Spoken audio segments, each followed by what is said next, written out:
আজকে আমরা বেরিয়ে পড়েছি মাগুরা জেলার এমন একটি ঐতিহ্যবাহী জায়গা যেখানে যাওয়ার জন্য মানুষ দীর্ঘ 11 মাস অপেক্ষা করে থাকে। তো এতটাই এক্সাইটেড ছিলাম সেখানে যাওয়ার জন্য, আমি না খেয়ে কিন্তু বেরিয়ে পড়েছি।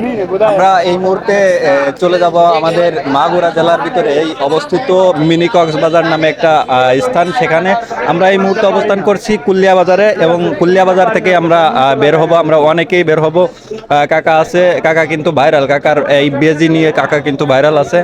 আমরা সবাই এই মুহূর্তে রেডি এবং এখান থেকে চা খাবো, চা খেয়ে কিন্তু বের হয়ে যাব। অলরাইট, এখন আমরা বেরিয়ে পড়েছি, অটোয় চেপে বসেছি এবং এই অটো নিয়েই আমরা যাওয়ার চেষ্টা করব আমাদের গন্তব্যস্থলে। এই মুহূর্তে আমরা আছি কুচিয়ামুড়া ব্রিজের উপরে এবং এই ব্রিজটা তৈরি হয়েছে ফটিকা নদীর উপর দিয়ে। আমি আপনাদেরকে একটু চেষ্টা করব এই নদীর দৃশ্যটা দেখানোর জন্যও, যেহেতু নদীর দৃশ্যটা আমার কাছে অনেক ভালো লেগেছে।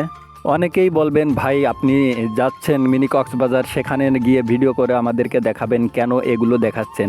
আসলেও এইগুলো দেখানোর উদ্দেশ্য এটাই, আসলেও মনোমুগ্ধকর যে দৃশ্যগুলো, এগুলো যেহেতু আমার কাছে ভালো লেগেছে, আমি আশা রাখি আপনাদের কাছেও অনেক ভালো লাগবে। সেই জায়গা থেকে আমি চেষ্টা করেছি আপনাদেরকেও একটু দেখানোর জন্য। গ্রামের সরু রাস্তা, দুই পাশে সবুজের সমারোহ, প্রতিটা মুহূর্তই চোখ জুড়িয়ে যাচ্ছিল। রাস্তার দুধার দিয়ে গ্রামের মা বোনেরা পাটের আঁশ ছড়াচ্ছে, একেবারে বাংলার মাটির ঘ্রাণ লাগা জীবনচিত্র।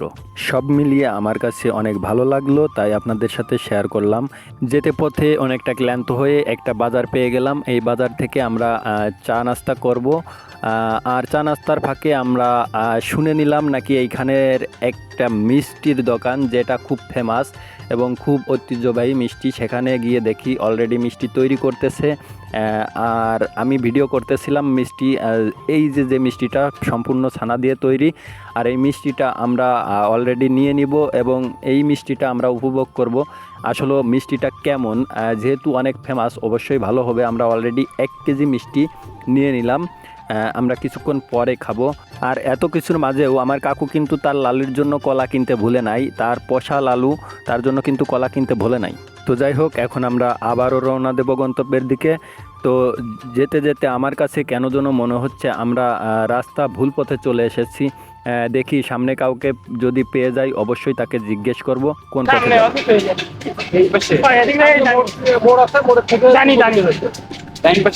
আচ্ছা, এই জায়গায় কি অনেক জায়গা থেকে লোকজন আসে? হ্যাঁ, অনেক জায়গা থেকে লোকজন আসে। আচ্ছা, যেমন আশেপাশে দু এক জায়গার নাম বলেন। মনে করেন মাগুরার থেকে চলে আসে, তার শ্রীপুর থেকে আসে, নাঙ্গলবাদ থেকে, এপাশে যশোর থেকেও চলে আসে। আচ্ছা, ওকে ওকে। তো তাদের কথাই যেটা বুঝতে পারলাম, এই জায়গাটা কিন্তু অনেক ফেমাস, অনেক জায়গা থেকে এখানে দর্শনার্থী আসে। তো সব অপেক্ষার অবসান ঘটিয়ে আমরা কিন্তু আমাদের কাঙ্ক্ষিত স্থানে অলরেডি চলে এসেছি, সেই মিনি কক্সবাজার খ্যাত জায়গাটিতে। আমি অবশ্যই আপনাদেরকে সম্পূর্ণ দেখানোর চেষ্টা করব এই জায়গা কেমন। প্রকৃতির সৌন্দর্য, চারপাশে পানি আর পানি। অনেকেই ঘুরতে এসেছে, অনেকে ভিডিও শ্যুট করতেছে, আমরা তাদেরকেও ক্যামেরাবন্দি করে ফেললাম।